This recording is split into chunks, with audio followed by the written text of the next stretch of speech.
Today we are going to talk about marriage and divorce. Islam is the religion of marriage and only allows divorce in order to create better marriages. The Quran encourages marriages in many ways and makes it the only avenue for satisfying the sexual instinct.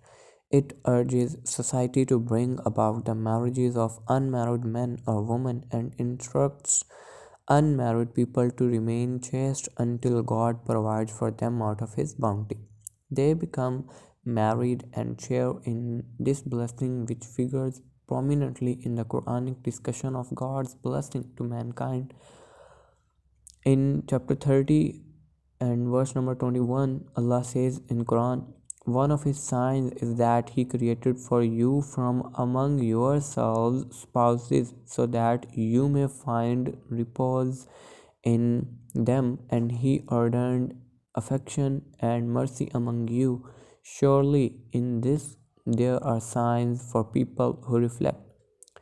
It reminds men, your wives are a garment to you and you are a garment to them, suggesting that marriage provides warmth, comfort, and protection. It also strengthens human relationships by acquiring relatives through marriage and providing a means of acquiring offspring. God has made for you spouses from among yourselves, and through them has given you children and grandchildren and provided you of the good things. Such is the importance of marriage that it is a part of the ultimate reward believers hope for, going to paradise where both spouses will be joined together, along with the righteous ones among their parents and offspring.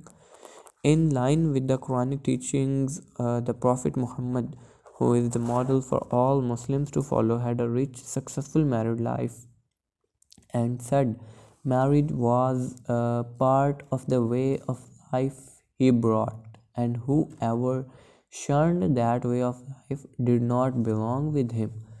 While Christ does not provide such a model of marriage for Christians, nor did he urge his followers to marry in a similar way, whereas celibacy is meritorious for those who devote themselves to religious life. In Christianity, the Quran denounces it as a human invention. Because Islam attached such importance to marriage, it makes it easy to enter into. There is no bureaucracy involved in getting married, and the wedding ceremony is short and simple, requiring no more than a proposal and acceptance spoken in front of two witnesses and the payment of the dowry to the woman. There is no requirement for an official place or person or any specific time. So, in common with the treatment of other themes, the Quran mainly talks about marriage in general terms, giving some recommendations as stated above. It is not a detailed text guiding people in the conduct of daily lives and goes into detail only in the following areas. When it talks about what is forbidden or situations that led to forbidden things, and when it talks about people's rights, and when it replies to a specific questions that have been asked. Thus, the Quran lists all classes of people that one is not allowed to marry, then declares beyond that is made lawful for you to marry. It lists individuals' inheritance rights in great detail, and the rights of women are protected, the right to the dowry, lodging and maintenance, and the legitimacy of offspring. The Quran sets out rights for the wife and then allows her to willingly waive some, such as the dowry, if she chooses. The general statements in the Quran are normally elaborated in the hadiths of the Prophet. For example, the Quran recommends that men should consider the importance of piety when choosing a wife, and the Prophet elaborates on this in the hadith. He explains that a woman may be sought for marriage for four reasons: her wealth, her beauty, her family, or her piety. But the Prophet recommends that a man choose a woman of piety, otherwise he will end up empty-handed. This stresses the importance of starting families on solid foundation so that the marriage can last. According to the teachings of the Prophet, no one should be forced to marry anyone that they do not desire. It is the husband's responsibility to pay the dowry and to provide for his wife and family. The way that both husband and wife should conduct themselves in a marriage is set out in the Quran. Marital relationships should involve the qualities of affections and repose and mercy. An example of the Prophet is the recommended norm. He says, "The best of you are those who are best to your families." Consultations, which are enjoined on all Muslims in conducting their common affairs, become important in marriage, and we find mutual acceptance and consultations occurring frequently, always in their reciprocal form.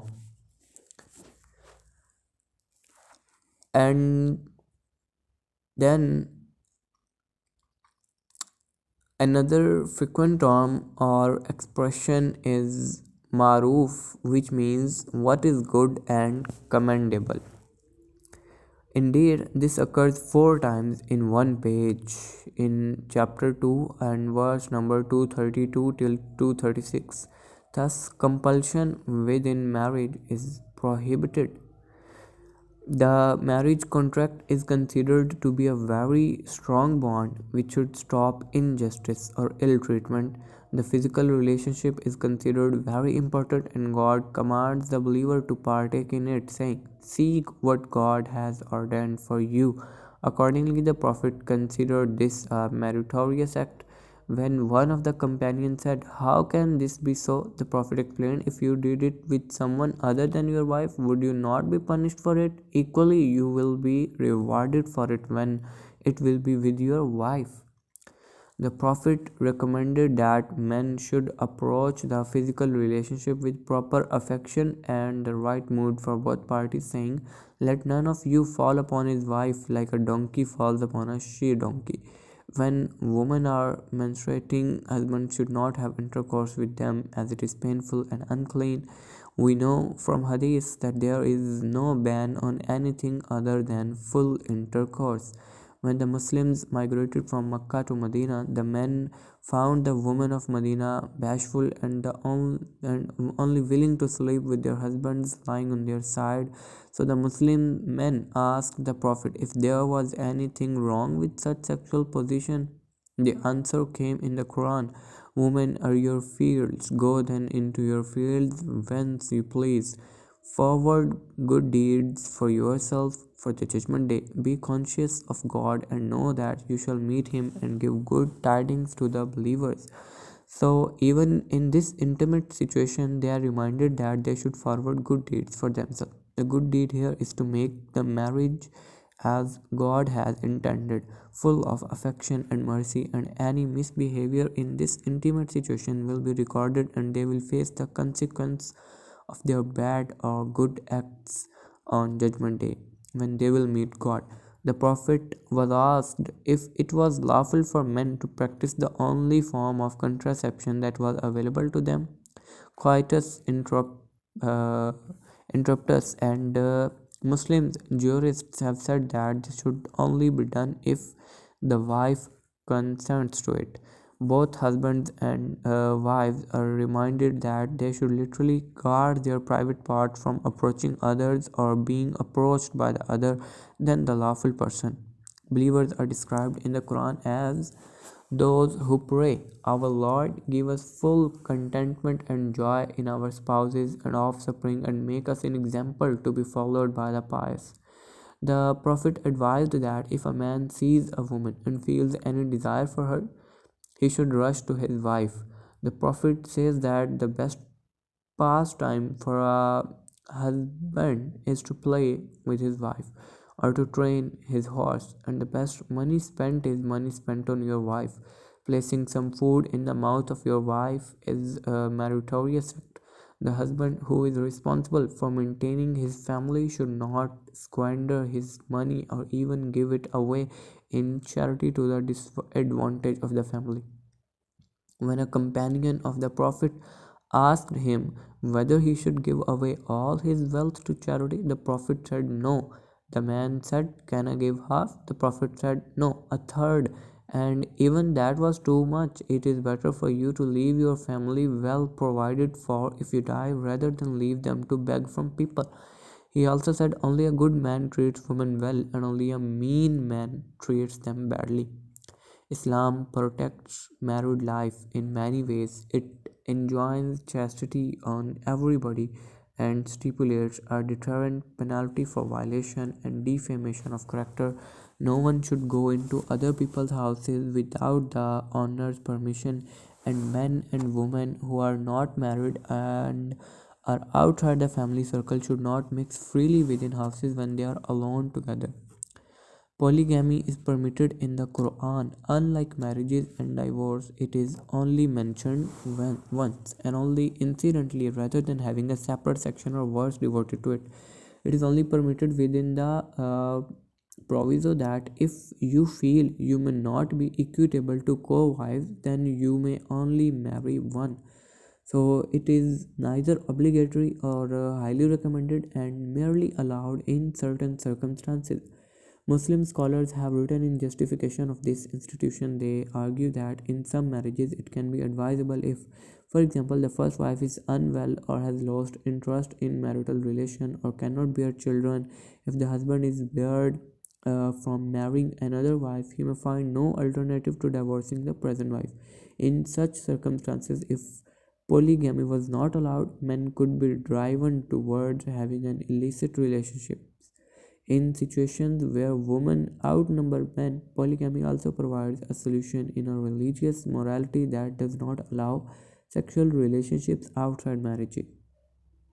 So, women cannot be forced into polygamy as the second wife enters into the marriage freely, and the first wife or any wife could stipulate in the marriage contract that the husband may not enter into another marriage without her consent. This is practiced by some women in Muslim countries today, and polygamy may can actually increase the number of marriages in society, and properly entered into can protect marriage and lessen the need for divorce. So now we will talk about difficulties in marriage. The Quran instructs men to live with their wives bil maroof, with kindness according to the accepted norms, and advises them that if they dislike their wives, they should remember that they may dislike something in which God has placed much goodness. The Prophet said, "A good believer should not loathe his wife. If he dislikes one characteristic of her, there are other characteristics which will be pleasing." In difficult situations, society is urged to care for families and send an arbiter from the husband's side and one from the wife's side to try to bring about reconciliation. But serious situations may require firmness. We will discuss this now before we discuss the subject of divorce, and you may hit them. In discussing the position of women in Islam, an important Quranic verse in chapter 4, verse number 34, is frequently referred to, often in a sensational way, as it is seen to give men the right to beat women. However, a close examination of the verse in a question shows that it has been subjected both in the popular understanding and even by some exegetes to selective and subjective interpretation, decontextualization, exaggeration, and blatant disregard for the Prophet's own interpretation of certain elements of this verse. English translation of the Quran have contributed to the popular picture of the treatment of women in Islam, and in some translation, most of the words of the passage have been misunderstood and mistranslated. Misinterpretation is usually based on male chauvinism, copying the views of others without close examination of the passage itself, age-old prejudice, and media sensationalism. Our understanding of the verse will be based on three things: linguistic analysis of the passage itself. The Quran is the supreme authority in Islam, and since this is a text form from the Quran, it is to be understood on the basis of accepted linguistics criteria. An understanding reached by this method needs no apology or further justification. And second one is the Prophet Muhammad sallallahu alaihi wasallam on interpretation of key elements of this verse. The Hadith is the second authority in Islam. The first role of the Prophet was to deliver the Quran, and the second was to explain it. It would be the presumptuous of anyone to claim to know the meaning of the Quran better than the Prophet. And third one is what the Quran itself says in other verses about difficulties in the marital relationship and how to deal with them, and what the Prophet said about how wives should be treated. So, opinions of the Muslims or non Muslims, scholars or laymen cannot be accepted as having higher authority than the Quran and Hadith in determining the meaning of this verse on marital relationship or relations between men and women in Islam. So, let us start by examining one popular translation of the passage. Verse, chapter number 4, verse number 34, I think so, and 35. Men have authority over women because God has made the one superior to the others and because they spend their wealth to maintain them. Good women are obedient, they guard their unseen parts because God has guarded them. As for those from whom you fear disobedience, admonish them and send them to beds apart and beat them. Then, if they obey you, take no further action against them. God is high, supreme. And if you fear a breach between a man and his wife, appoint an arbiter from his people and another from hers. If they wish to be reconciled, God will bring them together again. God is wise and all knowing. In the first verse, I have listed about a dozen words which have been interpreted, or give rise to misunderstanding in the existing translations. Let us consider some terms in this verse. First, we have men and women. They mean husbands and wives, as the passage goes on to mention intimate relationships between couples and arbitration that may lead to divorce. Why does the verse not say husbands and wives? Because the word Zawj, which is modern Arabic means husband, applies in classical Arabic to both sexes. It has no feminine. It is like the English word spouse, and it would not have made sense to say spouses are given more than spouses. This can also be seen in other parts of the Quran where husbands and wives are mentioned, the same terminology of men and women is used. The verse is thus talking about husbands and wives, not men and women in general.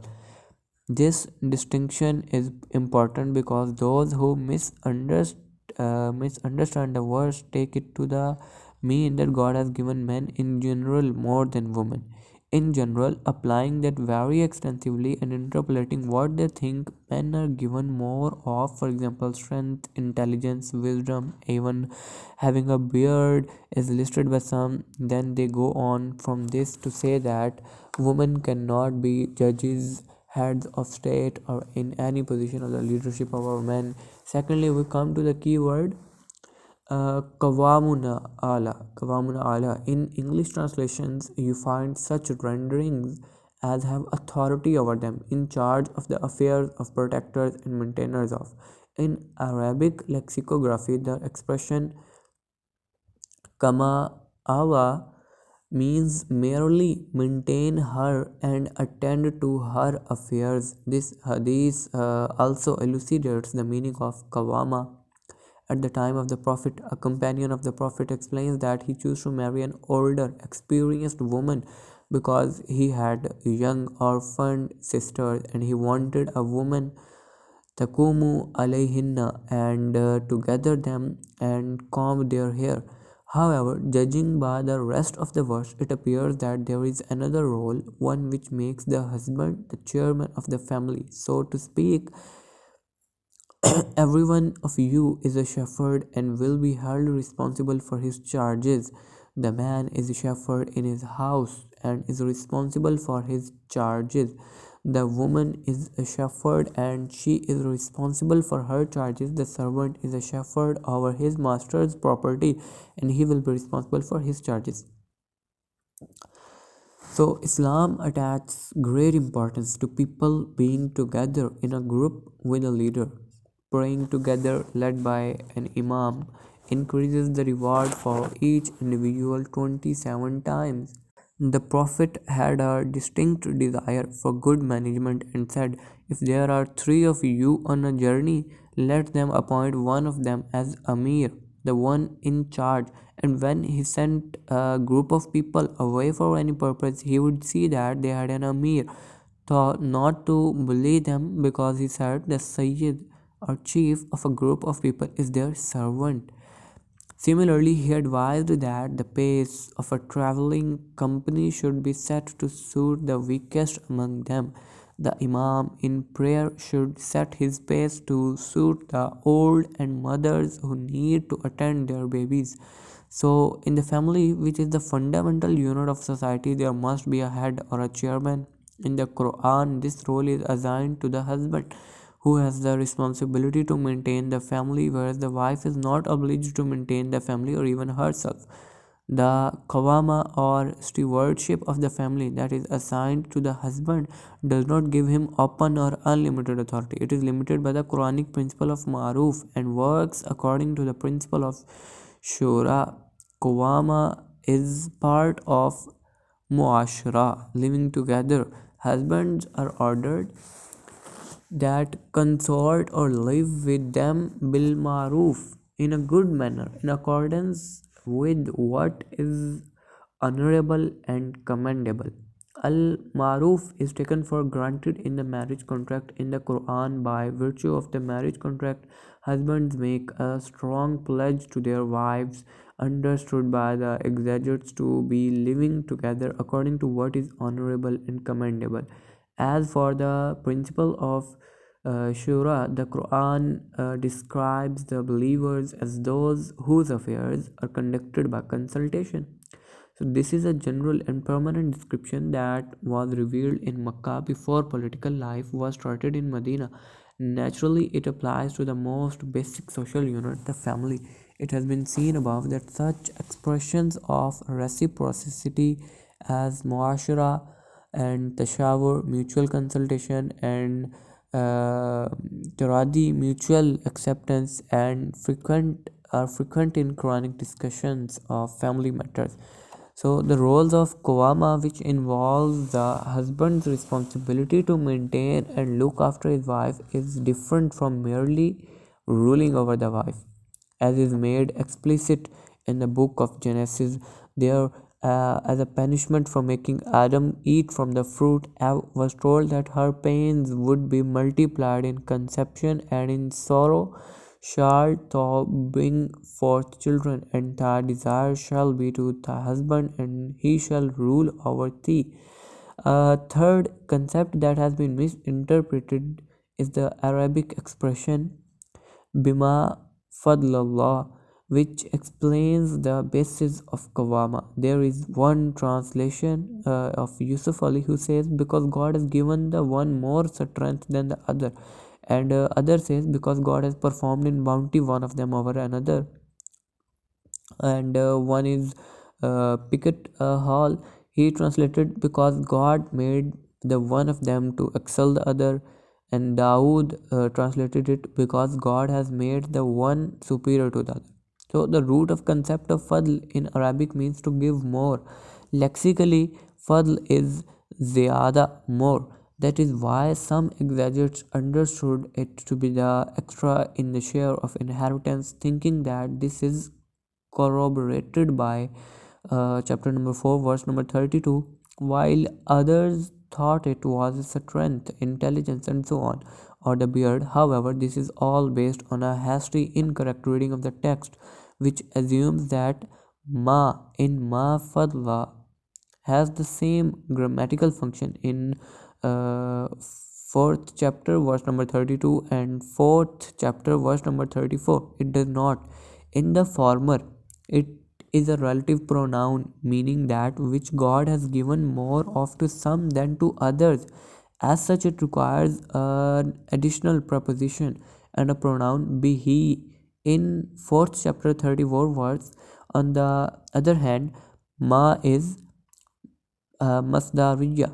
It merely turns the verb into a verbal noun, be tafdalil, tafdalillah, by the appointment of God. So, thus in 32 number verse, men have something extra given to them, the share of the inheritance. While in the 34th ayah of chapter 4, there is only the assignment of the role of Kawama, assignments of the chairmanship of the family to the husband. The verse thus means men maintain and attend to their wives because God has assigned this extra role to them and because of what they spend of their money on their family. The Quran in chapter number 2 verse number 228 mentions the rights and obligations of wives. They have rights similar to the rights of men have over them according to what is maruf, but men have a daraja over them like the above. More and extra, this word daraja, degree, has been interpreted by some as referring to the extra share of the inheritance. However, since within the marriage of two living people the question of inheritance does not arise, the degree clearly refers to the role of Kawama circumscribed in the way described above. So it is interesting to note that Quran does not say because God has given men more than women, but God has given some more than others. This expression occurs a number of times to refer to the nature of things, namely that in this world some have been given more wealth. In 16 chapter verse number 71, and some more of the other things in our verse. For husbands, this more than others is the stewardship of the family. Each will be judged according to how they conducted themselves with what they have been given. So, having established for the husband the role of kawama or maintenance and stewardship of the family, the Quran goes on to divide wives into two classes: the good ones, who are described as salihat, righteous, and the bad ones who are not. The Salihat does not simply mean good as wives. Salah is a general term to describe men or women who are righteous in observing the tenets of religion. These good wives are described into two ways as Qanitat, which translators render as obedient. This is misleading because it gives the impression that they are obedient to their husband, whereas the term is used in the Quran solely as being devotedly obedient to God. And Hafizat, a term used in the Quran for women, Hafizun for men, who guard their private parts, so equivalent to chaste. So this includes guarding their private parts from approaching or being approached by anyone other than the spouse. So Lil Gaib means that wife is chaste in his absence when he is away from her. She is expected to guard her chastity because God has ordered these things to be guarded. In the Quran, God's order in this respect is for men and women alike. Thus, being obedient to God and being chaste are the only two qualities by which a good wife is described, and we can see that they are not an excessive requirement, they are required of any Muslim of either sex. On the other side comes the other class of women whose you can say nushuz, mainly as rebellion through Dawood gives disobedience, is feared by the husband. It is with these that the husbands are instructed to go through three stages. Here again, we have a misinterpretation of the concept of nushuz and misinterpretation and mistranslation of three stages recommended in dealing with a wife in nushuz. Proper meaning should be derived on the basis of the three criteria listed above, namely linguistic analysis of the text of Quran, what the Prophet said and did, and what the Quran says elsewhere about dealing with wives in a difficult situation. So let us briefly consider nushuz in the light of three considerations. First one is, it is clear that the contrast in this passage between the first and second type of woman cannot be disregarded. If we say now, Good students attend regularly and submit their essays on time. As for others, they may be warned and barred from entering the exam. The others must be understood in contrast with those who are set to attend and submit essays. Similarly, the second class of wives here is the opposite of those who are devotedly obedient to God and guarding their private parts which God has ordered to be guarded. So, what we have here is a woman whose husband fears her unfaithfulness and disregard for the commands of the God. So, this linguistic understanding is corroborated by the interpretation of the Prophet in his farewell speech, heard by thousands of people. You have rights over your wives, and they have rights over you. You have the right that they should not defile your bed and that they should not commit flagrant lewdness. If they do, God allows you to put them in a separate room and to beat them, but not with severity. To put them in a separate room is a mistranslation by Guilherme, as we shall see later. It should read to refrain from speaking to them in the bedroom. The prophet did not say here that husbands have the right of absolute obedience or to discipline for any kind of offense. He defined the exact circumstances in which the sanctions apply. We should also point out here that the different stages of treatment are given as permission, not an order. As the Prophet made clear in his speech, Adina lakum, Azina lakum. Okay, so God has allowed you. So husband may choose not to apply the sanction. In at least 6 surahs, the Quran mentions difficulties in marriage, divorce, and even the aftermath of divorce. Even when husbands dislike their wives, they are instructed that consort with them in a good manner, bil maruf. For if you dislike them, it may happen that you dislike something in which God places much goodness. So even if they have experienced hostility from their wives and children, men are warned merely to beware of it, but advised that to pardon, overlook, and forgive is better, because God is forgiving and merciful. Even in divorce proceedings with all the attendant bitterness, and husbands are forbidden to harass their wives or make their life difficult. It should be done with kindness, bil maruf. However, there is a significant exception from the magnanimity, except when they commit a flagrant lewdness. So this again corroborates our understanding that nushuz in our present verse means a serious offense of infidelity. In dealing with a wife in nushuz, the three stages that are permitted are: first one is izuhunna, okay, which translators render as admonish them, but this is not correct. Was in Arabic is reminding of God and his teaching. Okay, so this meaning of the word is used in the Quran, and the reminding is the core of the lexical meaning in the Arabic, so that the person who is reminded may take heed of the message.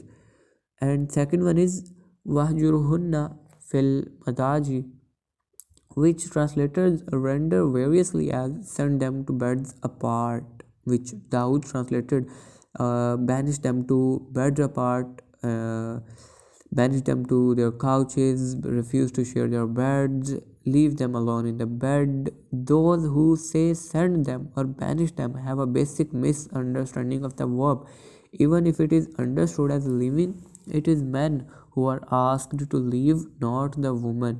It is mysterious how translators understood the verb to mean sending or banishing women. Misunderstanding also arises from the term hajr, which people seem to relate to hijra, immigration, but hajr also means a verbal boycott. As the Prophet said, it is not lawful for a Muslim to have hajr with his brother for more than 3 days. They meet each other, one turns his face one way, the second to the other way. The best of them is the one who first greets the other.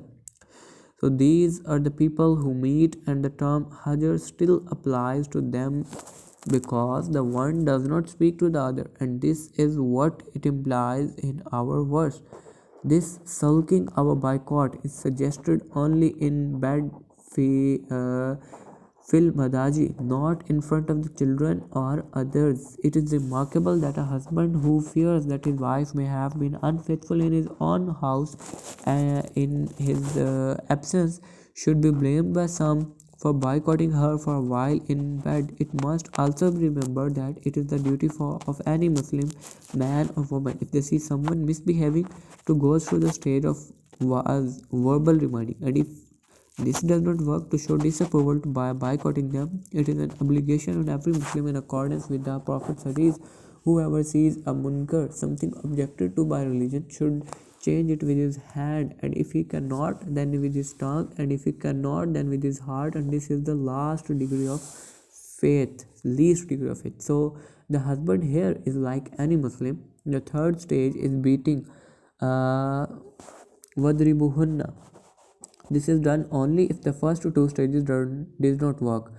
So the husband has no right to jump from one stage to another or to put them in the wrong order. As Al Shafi'i said, start with what God started with. This applies to any Quranic injunction which lists options in the way. It should be remembered that Quran mentions beating only once, even though it talks about serious difficulties in marriage in several chapters. It should also be remembered that the Prophet, who is the model for all Muslims, never hit any of his wives. He also said, the best of you are those that are best in treating their wives. It is only a magnanimous man who will show respect to women, and only a base one who will humiliate them. Is any one of you who beats his wife not ashamed to beat her and then sleep with her? It may well be asked, how could the Prophet, who was the most obedient persons to the instruction of the Quran, condemn beating so much when the Quran said and beat them, unless he understood beating here to be only for the serious offense? He himself mentioned in the farewell speech that all Muslims exegetes agree that the husband is not allowed to beat the wife severely, since the Prophet said without severity. In fact, most say that it has to be so light as to be something like a toothpick. The basis for this appears to be in the story that the Prophet was once angered by a servant girl whom he sent on an errand, but she was inordinately late. When she returned, he raised his toothpick and said, if I did not fear God, I would hit you with this. So the word beat causes difficulty in many efforts to find a suitable word. I looked at dictionaries and found the English language rich in expressions like hit, strike, slap, beat, bash, wallop, belt, beat up, thump, and now batter. In wife battering, compared to English, Arabic has only a very limited range, indeed, including the word daraba. This may be why translator opt for beat, but you don't beat someone with a toothpick in English. Moreover, a hadith said by some to have been the cause of this verse mentions a husband who slapped the face of his wife once. Thus, beat is not suitable translation. Hit is nearer to the mark. The authority of the husband to hit his wife is circumscribed by a number of things by the Prophet's own practice. He is the model for all Muslims to live their lives by, and by the ending of the Quranic verse, God is high and great. So, characteristically, this reminds men that if they misbehave, God is watching over them and will deal with them. It is relevant here to mention the story of how the Prophet once saw Ibn Mas'ud with his hand raised about to hit his slave. The Prophet cried out, God has more power over you than you have over him. So he dropped his hand and set the slave free. In the theme under discussion, it is important to observe that four successive verses end in the following ways: God knows all things, God is ever witness over all things, God is ever high, exalted, and great, God is ever knowing and aware. So there are still more circumscriptions around the permission to hit. Many Muslim scholars are also of the opinion that hitting is only permissible if the husband is sure that it will bring the right result. Otherwise, it should be avoided. And the verse ends by saying, if they obey you, you have no way against them. Obey at any stage, and obey coming in its place here means refrain from the act which he caused this problem, as in the Quranic verse, listen and obey. That is, obey what you have heard in that context. The Prophet himself, in his farewell speech, explained the Quranic phrase, fa in ata nakum, if they obey you by using a different word fa in Tahaina, if they desist in its place. Thus, obedience here does not mean being submissive to the husband, but refraining from a serious offense. To refrain in this way is an obligation on every believing person. In any case, any obedience is restricted in Islam by the Prophet's statements. There is no obedience for any creature in their disobedience but to the Creator, and obedience is only in maruf, which means accepted, decent, and commendable norms. As already pointed out, this expression bil maruf occurs more frequently in situations of difficulties between married couples and in the treatment of wives than anywhere else in the Quran. The obedience is not carte blanche, and the Islamic marriage does not include the vow to love, cherish, and obey. So, following this verse, we have 35th verse in chapter 4, addressed to the relatives and all those surrounding the family, including legal authorities.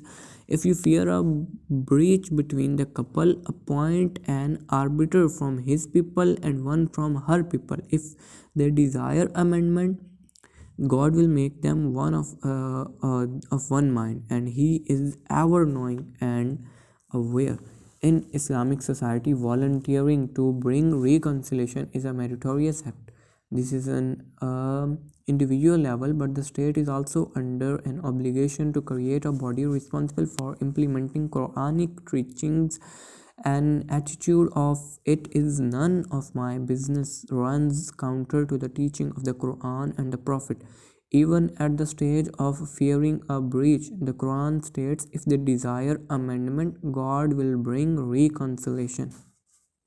If, on the other hand, the arbiters find that it is not possible to reconcile a couple, then such a family is not worth preserving. Indeed, God promises couple who part amicably that He will give each something more suitable, and ends the verse with, the scope of His provision is boundless and He is all wise. So it should be observed that with the two types of wives mentioned above, the husband is not mentioned at all in relation to a righteous wife. He only comes in when the situation of a serious offense is under discussion. In this situation, Muslim authors ask, if the Quranic teaching in this matter is not fair and sensible, then what should be the alternative? Either the husband has to allow himself to become a cuckold, or he has to take the wife to court, which would affect the whole family and add to the bitterness, or divorce her and thus break up the family completely.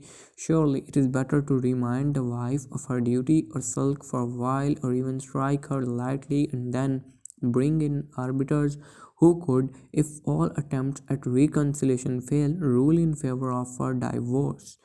According to the Quran, it is not fair that a husband who maintains and pays for everything and is under Quranic instructions to live with his wife in an honorable, kind, commendable way should also be asked to put up with acts that undermine the whole family. As mentioned earlier in 34th verse, has been subjected to misinterpretation, decontextualization, and sensational exaggeration. For Muslims, all the Quran is a revelation from God, and husbands should obey God in this verse and in all other instructions given in the Quran, not misinterpret this verse and ignore all the other teachings of the Quran and Hadith on the subject. And as explained earlier, the Quran has set the proper norms for marital relationships that the other couple may repose in each other in an atmosphere of love and mercy. So now we will talk about divorce topic in next lesson.